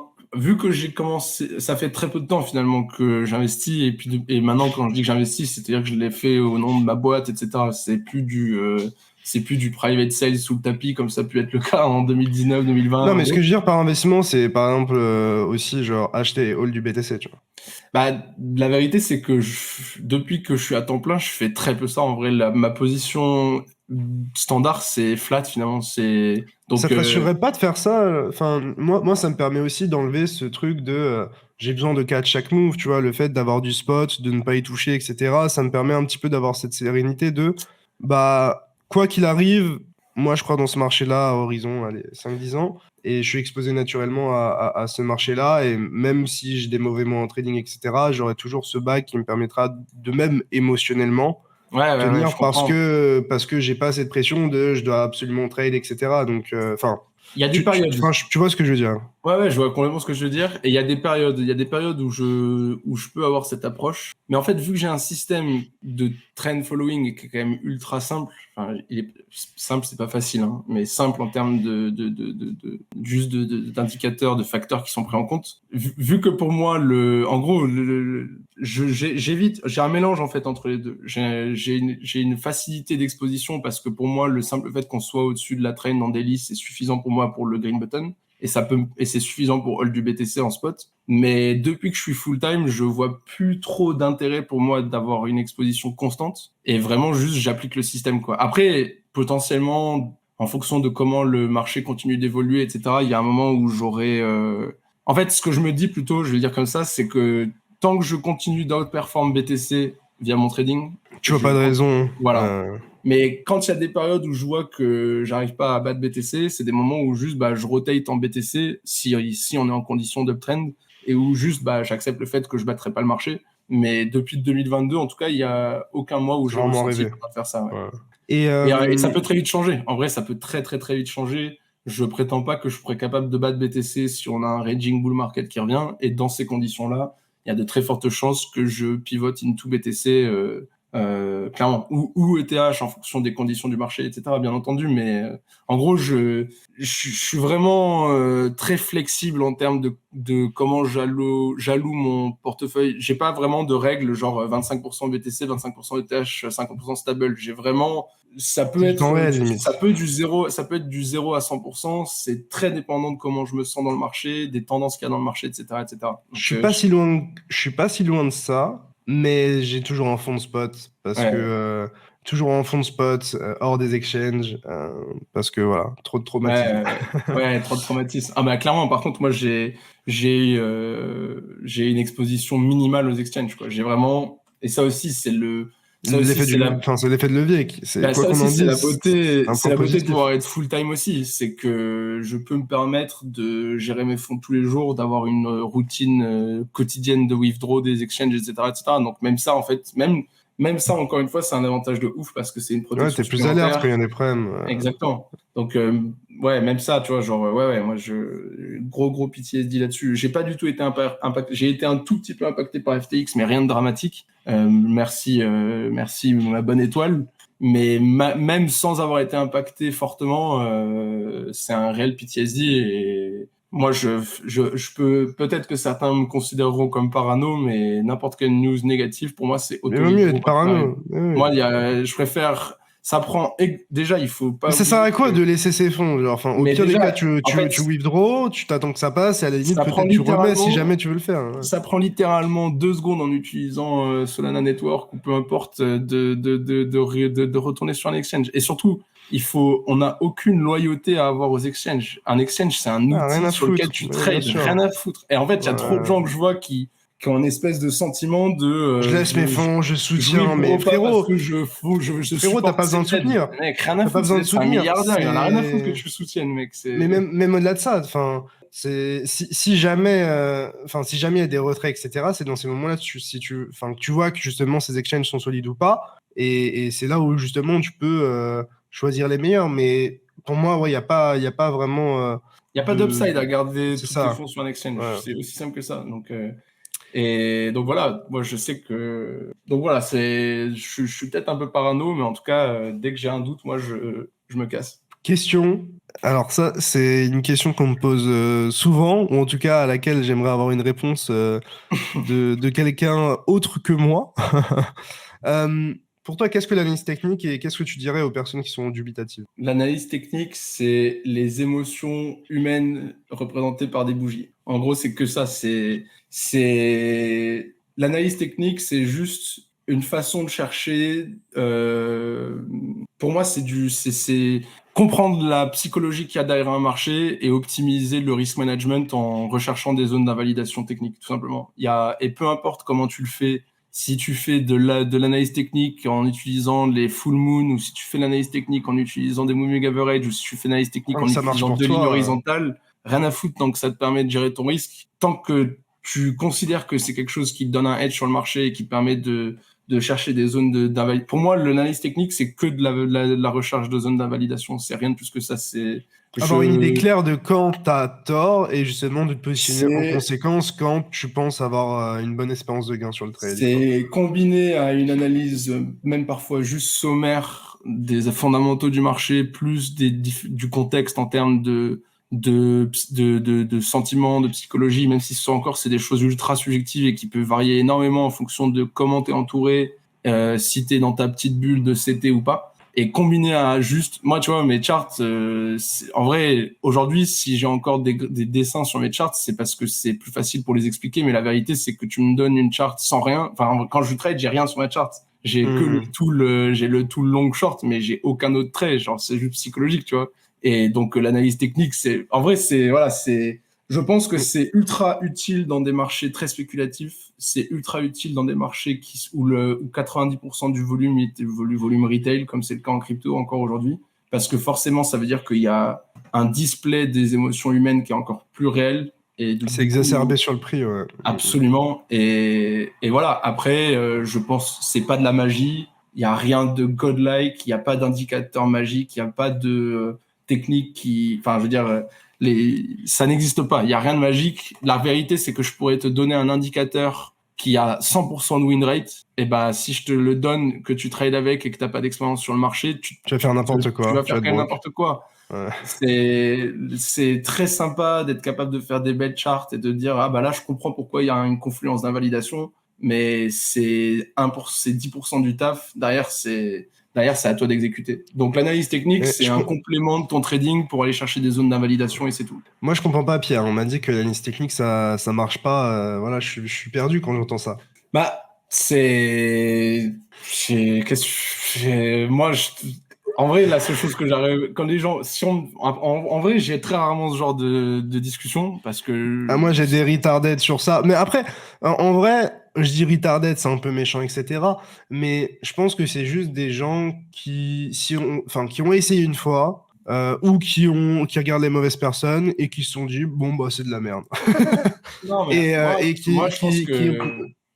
moi, je pense que c'est aussi potentiellement juste des gens qui ont juste vu des types. En fait, le problème de l'analyse technique, c'est que il y a des gens, déjà, il y a ça déjà, mais il y a surtout, en fait, c'est un truc que les gens surréfléchissent. Dans le sens où c'est un truc que les gens surréfléchissent, c'est survendent et survendent à mort. Quand t'as des mecs sur Twitter qui vont venir t'expliquer que tout était dans la chart et que c'est parce qu'ils ont cette ligne horizontale à cet endroit-là que le prix est tombé, blablabla, ou alors qu'ils ont un indicateur magique. Bien sûr que quand tu vois un mec commencer à parler comme ça te rebute, c'est évident. Comme Capo comme Capo, non, même pas vraiment, parce que Capo, lui, au final, c'est du conviction trading plus que de l'analyse technique, en vrai. C'est pas du trading, c'est impossible que ce soit du trading. Je le connais pas personnellement. Il y a une époque il était beaucoup plus actif et il faisait des bons calls. J'espère pour lui qu'on ne voit que 1/1000 de son trading, parce que voilà. Mais voilà, l'analyse technique, c'est pas une histoire de ça marche ou ça marche pas. C'est pas une histoire de c'est magique ou pas. C'est si c'est un outil qui t'est utile, ne serait-ce que psychologiquement, si ça t'aide à respecter ton exit stratégie, si ça te permet d'avoir une invalidation ou une confirmation, très bien. Mais ça fera jamais 100% de ton trading. C'est vraiment que c'est la surface, quoi. Tu grattes juste la surface. L'analyse technique, elle te permettra à la limite de mieux comprendre comment un asset bouge, de mieux comprendre, de mieux chercher tes invalidations. Mais tu n'es pas un trader si tu es capable de faire de l'analyse technique. C'est pas vrai. Et c'est une très bonne le nombre d'analyses qu'on voit sur YouTube et le nombre de traders à côté, c'est. Mais bien sûr. Mais moi, pendant très longtemps, et encore aujourd'hui, en vrai, quand je me présente, je dis d'abord market analyst parce que je me considère encore aujourd'hui comme un meilleur analyste que trader. J'ai très souvent une très bonne vision du marché. J'ai quand même très souvent une très bonne intuition sur ce qui va se passer. Est-ce que ça veut dire qu'à chaque fois je le trade aussi bien que ce que je l'avais call? Non. Et comme beaucoup de gens. Et ça, avec l'expérience, c'est facile, ça change pas. Faire de l'analyse technique, vidéo, tout ce que tu veux, tu peux faire dire tout et n'importe quoi à ça, en fait. Bien sûr. Vraiment, c'est très aussi derrière. Et c'est ça qui est fatigant. C'est que pour moi, tu vois, les mecs qui font que de l'analyse de marché et qui partagent pas de trade ou qui prennent pas de trade, pour moi, c'est que des commentateurs de foot. Ce qui compte, c'est les mecs qui jouent sur le terrain. C'est pas les mecs qui les décrivent, on s'en fout. C'est pour ça que des endroits comme The Haven ou autres, où moi par exemple j'y partage énormément de mon activité trading et dont je me sers comme un journal finalement, c'est là où tu te rends compte aussi de ceux qui tradent et ceux qui tradent pas. Et de toute façon, tu le vois très vite en vrai, tu le vois très très vite. Et là, c'est ça aussi la beauté des bear markets, c'est que ça met tout de suite en lumière qui trade et qui trade pas. En 2022, on a tout de suite vu qui tradait pas. C'était évident. Et voilà, c'est tout. Et donc ouais, donc l'analyse technique, c'est pas une histoire de ça marche ou ça marche pas. On s'en fout si ça marche ou ça marche pas. C'est juste une histoire de est-ce que ça t'aide Est-ce que ça dans marche ton pour toi? exécution? Est-ce que ça te permet de mieux respecter tes invalidations? Est-ce que ça t'apporte quelque chose en termes de connaissance du marché, etc. Et voilà, c'est tout. Et si tu considères que ça a aucun intérêt pour toi parce que la façon dont tu trades ne dépend pas de la price action, et bah trop cool, vas-y, fais-le autrement, on s'en fout. L'important c'est que tu gagnes des thunes, frère, et c'est tout. Et voilà. Et si donc moi je peux comprendre les gens qui disent que c'est dumb as fuck de considérer que telle ou telle action sur le marché s'est faite parce que la bougie à la close comme ça, etc. La vérité, c'est que tant que les market participants ils regardent une charte, et ben l'analyse technique ça marche, c'est tout. Voilà. Tant que les gens regardent une charte, et ben c'est tout. Ça veut dire qu'il y a des zones qui vont être attendues plus que d'autres, et dire que cet endroit est dire que les gens vont vendre si on est à 60K parce que c'est un chiffre rond, c'est de l'analyse technique. Voilà, c'est tout simple. C'est pas plus compliqué que ça. Je voulais parler un peu plus de ton trading. À quoi ressemble ton risk management? À quoi ressemblent tes setups en quelques mots? Parce que voilà, je pense que pas mal de gens voient tes graphes avec tes EMA. C'est une Ouais. partie, ça fait partie de ton système. Mais au-delà de ça, comment ton système fonctionne exactement de ce que tu as envie de dire? Et d'un point de vue risk management, comment tu appliques justement ces setups, ton système, d'un point de vue pur, prise de risque? Ah, en gros, du coup, Et gestion du risque. Ouais. moi, mon système, il est né de deux constats à l'époque. Le premier, c'est qu'on est dans une industrie ultra trendy et que ce soit des shitcoins ou BTC, le moment où le marché commence à se lancer, il faut être capable de comprendre la trade, l'accepter, pas la combattre et la ride aussi longtemps que possible. Et le deuxième constat que j'avais, c'est une difficulté à prendre des profits ou soit une difficulté à hold. En gros, soit je me retrouvais dans des situations où je me prenais des full retrace dans la gueule, soit je me rendais compte que ce soit pour un PTSD ou autre, j'avais vendu trop tôt. Donc en gros, à partir de ces deux constats, je me suis dit, bah moi, il faut que je trouve un moyen de simplifier la charte pour mieux voir les tendances et appliquer des règles vraiment les plus simples possibles. Je suis vraiment pas un gigabrain, je suis le mid-curve trader basique. Et du coup, j'ai vraiment un système qui est ultra simple. En gros, moi, ce que je cherche, c'est les zones de confluence. Ce que je cherche, c'est la confluence entre des simples Niveaux horizontaux, EMA. des simples Ouais. niveaux horizontaux, des simples support resistance flip. Et s'il y a une confluence avec donc la trend, donc moi ce que j'appelle la trend, c'est juste deux moving average de courte période, donc n'importe quoi entre 10 et 30, on s'en fout, il n'y a pas de chiffre magique. Si j'ai des zones de confluence horizontale avec la tendance, ça peut justifier pour moi une entry. Et après, bah hold jusqu'à ce que la trend soit pétée, en gros quoi. Donc c'est très basique. C'est une approche qui est ultra simple. Il y a vraiment rien de magique, rien d'alpha dans la façon dont moi je trade. En Et fait, toi, tu après, essaies de faire des home runs au final, de ce que je comprends. non, pas vraiment des home runs. Non, pas vraiment des home runs. C'est juste une trend H4, elle peut vivre 5%. C'est pas forcément un x10, tu vois. Mais juste, ça, plus souvent que rarement, ça m'a permis de catch une plus grosse partie du move que de juste me cantonner à prendre des profits à la prochaine zone logique horizontale, par exemple. Mais je pense qu'il y a rien de compliqué dans ce que je fais. En termes de risk management, encore une fois, c'est très dépendant des conditions du marché et comment moi je me sens. Il y a des périodes dans le marché où je vais très rarement excéder 1/10 de la size que je peux avoir en bull market, par exemple. Et il y a des périodes où je vais être à fois 2.5 la taille habituelle. Enfin voilà, tu vois, il y a des périodes, il y a des Selon la moments. time frame, Ça le dépend type de de la phase, le Ça contexte de dépend. marché. Ouais, par exemple, si je suis en train si je suis focus sur tel ou tel basket de shitcoin, par exemple au début de l'année, j'avais beaucoup de risques sur les shitcoins high, tout simplement parce que niveau de chart c'était clean as fuck, on était en daily uptrend, et puis surtout, Contrairement au reste. contrairement au reste, et puis surtout, il y a un facteur de ouf à comprendre quand tu trades des shitcoins, c'est que le plus simple la narrative est à comprendre et à vendre, le mieux c'est. Tu vois, par exemple, les coins défis qui ont des nouvelles stablecoins de zinzin avec un nouveau système révolutionnaire. En vrai, c'est trop cool, c'est trop stylé. C'est des mecs, c'est des brutes. Mais la vérité, c'est que Joe Farmer, ils sont bas les reins. Alors que la narrative IA, ou même là récemment, l'un des gros bangers que j'ai eu ces dernières semaines, c'était sur RNDR. RNDR, le moment où il y a eu l'annonce que Apple allait annoncer un nouveau casque VR, je le dis sur Twitter, je me rappelle, je dis, écoutez les gars, c'est pas compliqué. Il y a historiquement des rumeurs entre Render et Apple. Apple, ils vont faire un truc VR. Render, ils bossent sur du rendu d'image, etc. Voilà, ça, tu dis Apple, voilà, la narrative, elle est facile à comprendre pour n'importe qui. C'est sûr que ça va pump, même si la narrative, elle est débile. Donc, en gros, moi, vu que je trade principalement des shitcoins, il y a une forte propension de la recherche des tendances un peu isolées dans le marché. Donc, je fais beaucoup de rotation, en fait. C'est l'une des expériences que j'ai acquises au fil des années, c'est d'être capable de comprendre les money rotation dans le marché et surtout de pas m'attacher à une narrative, de vite passer de l'une à l'autre. Et je pense que ça, c'est l'une des forces que j'ai en dehors du système très simple que j'ai à appliquer, quoi. Et comment survivre à une losing streak? À quel point ça t'arrive? À quel point ça t'arrive avec ton système? Parce que, tu vois, on parle justement de nos réussites, etc.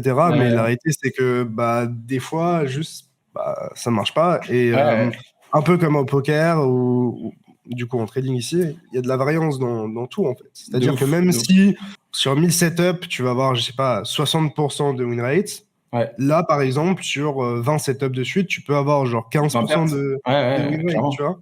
Donc, comment tu gères ça?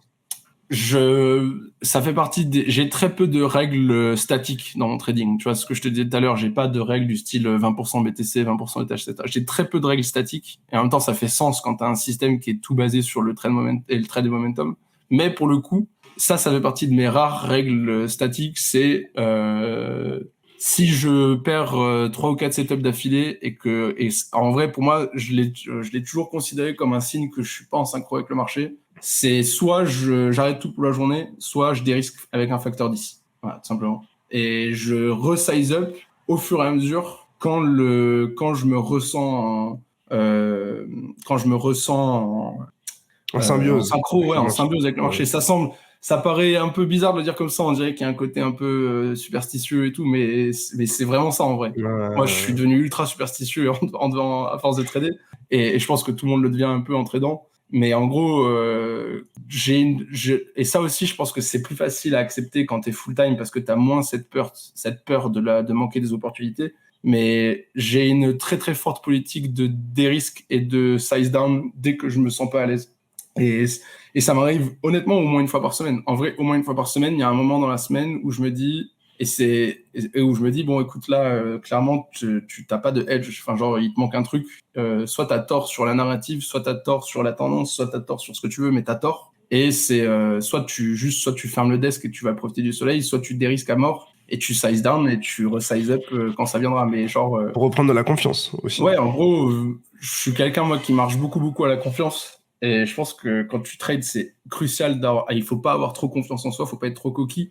Mais si tu trades la boule au ventre, tu vas juste te faire marcher dessus. Du coup, moi, j'ai vraiment une politique de, ok, aujourd'hui, je le sens pas, soit j'ai la chance de pas avoir besoin de trader tous les jours pour vivre. Donc, soit juste, j'arrête, soit juste, je size down à mort. Et tu vois, c'est un peu ce que je te disais quand au début de l'année 2022, j'ai décidé de dérisque et de vraiment trader qu'avec 1/20 de mon folio, de mon trading folio en plus, tu vois, genre même surprenant quand même. Ouais, mais parce qu'en vrai, j'avais le PTSD de 2018, je venais tout juste de passer full time, je savais qu'on allait rentrer en bear market et que du coup, on allait passer en full PVP, que ça allait arriver, tu vois, et que c'est des conditions qui, moi, dans lesquelles je me suis fait marcher dessus en 2018, je voulais pas prendre. En fait, la raison pour laquelle j'ai une règle stricte de dérisque et de me barrer dès que je commence à vraiment me faire marcher dessus, c'est parce que j'ai un giga PTSD de 2018 et j'ai une hantise de faire partie de ceux qui ont tout perdu, en gros, quoi. Et si ça me retient, je pense, de faire des vrais gros coups parfois, je pense que en ratio de nombre de fois où ça m'aura sauvé les miches, c'est plus important que le nombre de fois où ça m'aura fait louper des opportunités. Donc moi, j'ai un giga PTSD de 2018 et je pense que c'est pour ça que je survis encore, quoi. Ok. Je voulais parler d'un sujet qui me tient à cœur, c'est les news et les narratives. On a un petit peu effleuré le sujet avec tout ce qui était AI. Ouais. Apparemment, on est en ETF season là. Juste avant, on était en security season. Ouais. À quel point tu inclus ça dans ton trading? Est-ce que tu trades les news? Est-ce que tu les trades pas? À chaque fois, on me dit oui, ça pump parce qu'il y a ça. Moi, personnellement, je m'en branle, mais parce que c'est juste des aspects que je rajoute dans mon trading et qui ont tendance à le complexifier. Enfin, pourquoi tout le temps justifier une hausse par rapport à une news alors que je pourrais juste jouer, enfin, juste trader le graphique et tout. Mais voilà, comment t'intègres les news dans ton trading? Est-ce que c'est quelque chose que tu trades ou pas? Bah forcément un peu dans le sens où vu que je fais principalement de la shitcoinerie, il y a forcément un côté, vu que tu fais de la narrative, vu qu'on fait de la recherche de narrative, il y a forcément un impact des news. C'est que shitcoin du coup? Non, pas que shitcoin. Et encore une fois, c'est très flexible. Il y a là par exemple, depuis une semaine, je suis quasi que full BTC en termes de trading, et tant mieux. Mais ça aussi, c'est parce que du Parce coup, que c'est le les plus news, clair. et puis parce que les news et les narratives rentrent en jeu. Pour moi, il y a une semaine, enfin pour moi, il y a 2 semaines, quand on a la news de Binance et de Coinbase qui tombe, avant même qu'on ait la news de l'ETF, pour moi, s'il doit y avoir de l'upside, elle est forcément que sur BTC à ce moment-là. Et je dis pas que ça va rester le cas, mais pour moi, à ce moment-là, la C'est ce que conclusion, Donald c'est disait aussi. et pour moi, pour moi, c'est simple. Tous les shitcoins, elles étaient dans des clairs downtrend H4. Et c'est normal. La SEC venait de s'attaquer à 2 exchanges et de nommer de manière absolument random 10 coins parmi tant d'autres comme étant des securities. Et donc, ça, pour moi, la narrative, c'était tout simplement, bah, OK, coin sur sex égale bad et BTC good parce que BTC, c'est le seul auquel on sait que c'est pas une security, quoi. Mais, du coup, oui, les news. Alors, je trade pas les news à proprement parler, dans le sens où, waouh, il y a cette news-là, vite, je vais acheter j'en sais rien, n'importe quel Souvent que shitcoin. la majorité du temps, t'as même pas le temps de la jouer en fait. Voilà, Enfin, déjà, il y a c'est ça. soit l'anticipation en mode t'as une info comme Donc, quoi moi, ça je va être trade pas les dans news. 3 semaines et tu buy the rumor, sell the Exactement. news. C'est exactement ça. Mais trader dans l'instant, c'est très difficile et t'as rarement un avantage sur le marché à ce moment-là. Ah, À la limite, il y a les algo traders qui vont te tu peux battre vendre un là-dessus. retournement, tu vois. Genre, par exemple, je sais pas, sur XRP, on a eu la révélation des documents. Je pense que c'était un Et ben événement qui était pas ça, mal acheté. Genre ça, et tu ben vois. voilà, bah ça par exemple, si tu considères ça comme du news trading, alors oui, en effet, moi je me base à mort là-dessus, mais en fait, je m'en sers plus comme étant un validateur ou un destructeur de narrative. En gros, ce que je recherche quand je suis long sur une shitcoin, c'est qu'elle ait une narrative facile à vendre. Alors parfois, il n'y aura pas de narrative, c'est juste la courbe qui est belle et voilà, c'est tout, tu vois. Mais si je trade une shitcoin, upside, l'un de mes objectifs, en dehors d'avoir validé tous les aspects techniques, c'est qu'il y ait une narrative facile à vendre, facile à comprendre. Quand je veux short une shitcoin, une fois que tous les points techniques sont validés, ce que je préfère et ce que je recherche, c'est qu'il y ait une narrative qui est une narrative récemment perdue. En gros, une shitcoin Perte de momentum. qui a pump off of une narrative, peu importe laquelle, et c'est encore mieux si elle est débile en plus parce qu'elle sera facilement oubliée. Et bah, une perte technique, une perte de niveau technique, une perte de tendance Donc elle fait plus journalière par sens. exemple, en confluence avec une narrative mourante, c'est golden de ouf pour une shitcoin. Et je prends souvent cet exemple, mais à l'été 2022 ou 2021, je sais plus, 2022 je crois, on a eu un gros pump de Atom parce qu'il y avait Cosmoverse 2.0 ou je sais pas trop quoi qui sortait. Même Et avec Elrond, hein. La conférence de ouais, par Elrond exemple, récemment, ouais. c'était le top. Et Ouais. Atom qui fait genre x3 pendant l'été alors que le reste du marché est léthargique, et bah ça a été une golden short derrière, juste parce que la news était droppée et que l'event était passé et que la narrative était morte. Là, XRP, moi j'ai été long XRP pendant des semaines là, au mois de mai, parce qu'il y avait cette narrative facile à comprendre autour des documents Inman et que les gens s'attendaient à ce qu'il y ait du nouveau sur le lawsuit et qu'on s'attendait à ce que Ripple gagne un avantage. À partir du moment où la news est sortie, qu'on s'est rendu compte que c'était un peu un nothing burger et que la seule défense de Ripple, c'était de dire même entre vous dans votre discours, vous n'êtes pas capable de vous entendre. Bon, bah voilà, je sais pas si c'est solide, en vrai, j'y connais rien. Mais ce que je veux dire, c'est que c'était forcément un peu. C'était décevant. Donc la déception d'une fin Enfin, de c'était news. pricing. Ouais, et une narrative mourante égale pour moi Golden Short. Donc en fait, je prends ça en compte parce que pour moi, ça va venir ajouter du momentum dans ton trade. Et et forcément en tant que shitcoin trader, le rêve c'est d'avoir trend plus momentum quoi. Et vu on est dans un narratif et moi je reste persuadé que un marché qui est dans la souffrance, c'est un marché qui n'a pas de narrative. Et c'est pour ça que la news récente des ETF, pour quiconque qui était là en 2018-2019, on a tous un sentiment de déjà-vu et de bullshit incroyable. Mais bon, ça reste quand même positif parce que une narrative, c'est une motivation pour les gens pour trader. Et c'est débile, mais en dehors d'une candle de plus 10% ou moins 10%, la deuxième motivation pour quelqu'un pour trader, c'est une narrative. Parce que c'est ce que tu disais tout à l'heure, ça donne une raison parfois au mouvement, qu'elle soit valide ou pas. Mais vu que ça apporte de la rationalité au mouvement du marché, ça permet de rassurer les gens sur pourquoi les bougent. Et si les gens sont capables de s'expliquer pourquoi quelque chose a bougé, ça permet de rationaliser le passage à l'achat ou le passage à la vente. Et donc, c'est pour ça que les narratives sont ultra importantes dans un marché.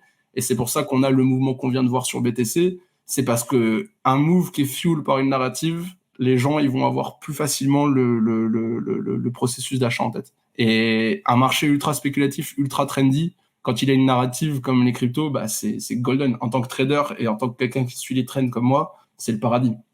Je voulais rebondir un petit peu sur la partie The Haven, du coup, qui est le groupe que tu as cofondé. Ouais.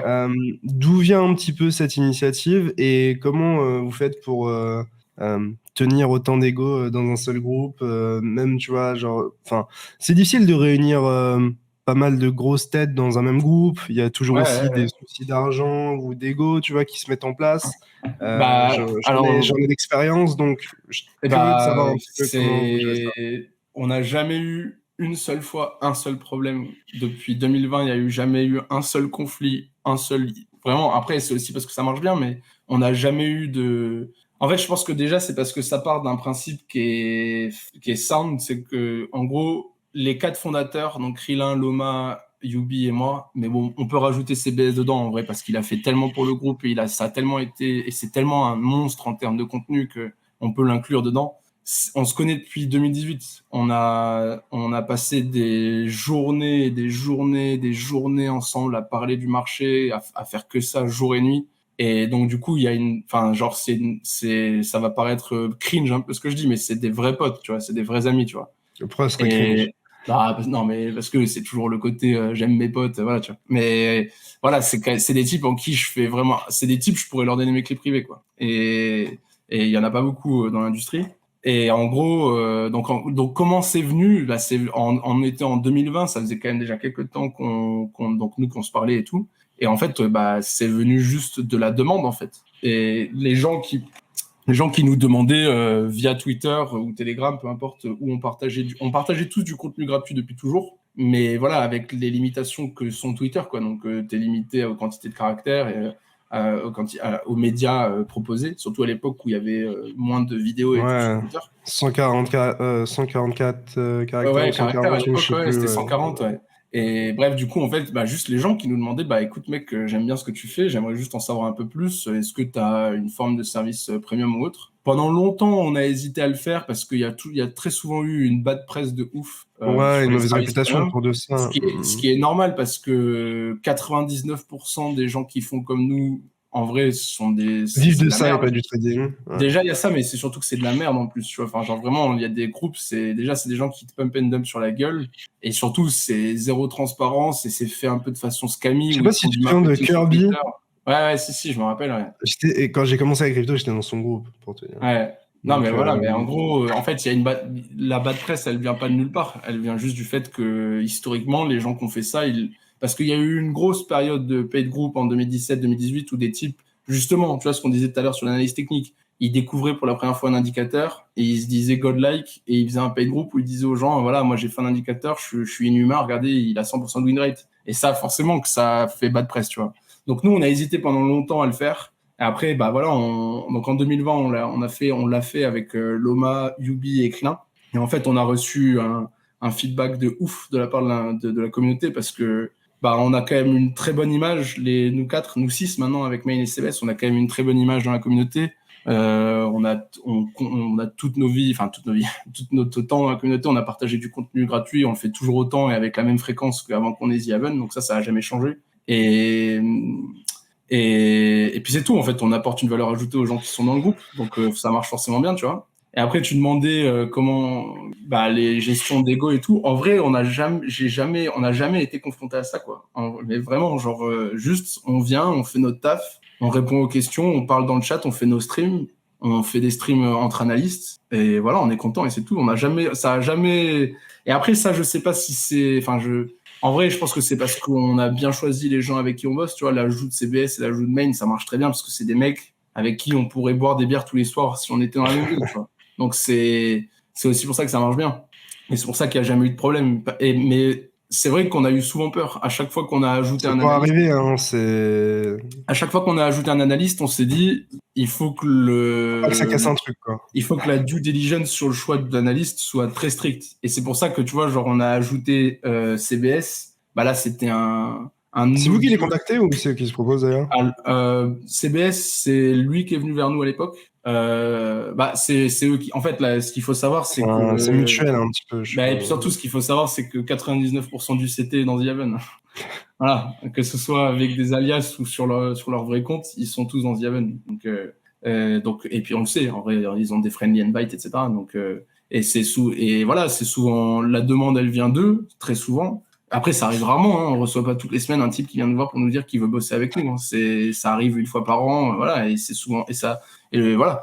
Mais tu vois, je pense que là, du coup, là, on est à 6. Je pense pas qu'on va ajouter quiconque. Ouais, c'est déjà Là, beaucoup, c'est ouais. bien 6, c'est un bon chiffre. Et puis surtout, ça fait quand même beaucoup de contenu. Tu vois, moi, je pense être le plus actif dans le groupe. C'est dur de tout suivre. En vrai, J'ai passé une tête, moi. en J'ai gros, il y a un petit moment. moi, dans The Haven, voilà, je fais presque du live commentary de la BTC, enfin, de la price action de BTC dans un channel. Dans un autre, j'ai toujours 4 ou 5 threads actifs avec des open positions où, en gros, j'explique vraiment de A à Z avant de rentrer, pourquoi, comment, et une fois que je suis en position, si je décide de sortir un peu en avance, qu'est-ce que je pense de comment. Et en gros, moi, ça m'arrive souvent de finir une journée et d'avoir plus de 500 posts dans le Discord. Donc, tu vois, c'est compliqué à suivre et t'en ajoutes 5 autres analystes, quoi. Donc, on a atteint un stade là où je pense que si on ajoutait quelqu'un, ça ferait beaucoup trop à suivre. Trop dur de keep up, ouais. Donc, ce qui est stylé, c'est qu'on a un mec avec nous dans The Haven qui fait tous les jours, en fait, qui fait des summaries de chacun des analystes, que ce soit les streams ou le contenu écrit qui est fait. Et ce qui permet, en fait, aux membres de pouvoir arriver le soir et d'avoir Une version plus digeste. une version texte PDF des summaries de chacun des streams, plus de ce qui a été dit en grande ligne, quoi. Donc, ça permet c'est une méga valeur ajoutée aussi, je pense, pour les membres. Mais voilà, du coup, non, ça marche super bien. Et puis, c'est la raison pour laquelle c'est plaisant de ouf, c'est que justement, il n'y a jamais eu aucun souci de management dans la boîte. Il y a eu, enfin, voilà, c'est juste, en fait, il y a un flow naturel de ouf, quoi. Bon, écoute, je pense qu'on arrive on rentre dans le format actuellement. Je pense que 1h40, on est quand même sur de bonnes bases pour les gens. Ouais. À l'occasion, pourquoi pas faire un deuxième épisode pour parler peut-être Avec grand de plaisir. sujets encore plus spécifiques si t'es chaud. Et juste pour clôturer, du coup, peut-être un petit mot de la fin de ton côté, une envie de partage, une alpha, quelque chose qui pourrait peut-être inspirer les gens ou qui, tu vois. Tu me prends un peu à court, mais je dirais que. Est-ce que tu as pensé à l'inviter déjà? En vrai, si tu veux discuter un peu plus trading, genre plus poussé et quelqu'un qui a beaucoup plus grain de côté trading et la mécanique de trading, quelqu'un comme Krillin, du coup, l'un des autres fondateurs de The Haven, ça pourrait être super intéressant, qui est francophone aussi. Francophone, ouais. Donc voilà. Donc ça pourrait être super intéressant. C'est vraiment quelqu'un lui pour le coup, c'est un gigabrain, quoi. Et c'est vraiment quelqu'un qui a grind à mort le côté trading pur, exécution, etc., etc. C'est vraiment quelqu'un qui a pris le trading très, très, très au sérieux. Beaucoup plus que la plupart d'entre nous, beaucoup plus que moi en tout cas, par exemple. Donc ça pourrait être super intéressant, je pense, surtout pour discuter trading. Et sinon, en gros, moi je pense en vrai, ça peut paraître con, mais encore une fois, comme je disais au début du stream, si vous tradez ce marché ou si vous voulez rester impliqué dans l'industrie, il faut s'entourer. Prenez du temps pour trouver des gens qui sont autant intéressés que vous par le marché et confronter vos idées. Si vous le faites pas publiquement sur Twitter, on s'en fout, mais confrontez vos idées entre vous. Trouvez des gens qui seront pas forcément dans le même biais constant que vous. Et voilà, c'est tout, quoi. En vrai, c'est survivre et s'entourer, en vrai. Et c'est survivre et s'entourer. Bah écoute, moi j'essaie de faire ça un petit peu avec le Discord, mais voilà, si jamais ça Ouais, vous bah intéresse, en vrai, on essaye de monter des petites communautés, en tout cas pour le moment francophones, et vraiment de parler purement trading, parce que tu vois, tout ce qui est news et tout, c'est cool, ouais, mais voilà, les médias couvrent bien ces news, tout le monde surréagit, etc. L'objectif c'est aussi d'avoir une approche un peu plus analytique ouais, de et ouf. de parler véritablement de setup, tu vois, parce que jusqu'à Ouais, maintenant, clairement. il y a beaucoup de gens qui parlent pas vraiment de setup, mais plus de ah ouais, ok, ça c'est pas mal. Oui, mais ce Ouais, qui compte, c'est l'exécution derrière. Donc, euh, donc voilà. Bah écoute, merci beaucoup pour ton temps, Pierre. bah J'espère merci à que les toi. gens en auront eu pour leur argent, à savoir zéro, mais je pense que voilà, De toute ils façon, auront été régalés. Moi personnellement, je voulais faire un banger, je voulais faire une belle masterclass, une vidéo très cool parce que moi je l'attendais. Je pense que les gens se sont servis. Et ouais, ouais, c'était super cool, ouais, c'était super cool. Merci beaucoup encore une fois pour l'invitation, c'est sympa. Et ouais, c'est les apparitions dans la sphère un peu plus française de CT sont un peu rares, donc ça fait plaisir de pouvoir faire un truc comme ça. parfait. Bah écoute, merci pour ton temps. On Merci se beaucoup. retrouve très vite et je mettrai les liens en description, en commentaire épinglé pour suivre tout simplement Pierre sur les réseaux, que ce soit Twitter, Yaven, Discord, tout ça. Voilà. Merci Merci les beaucoup. gars. Impeccable. Merci. Tchuss. Ciao.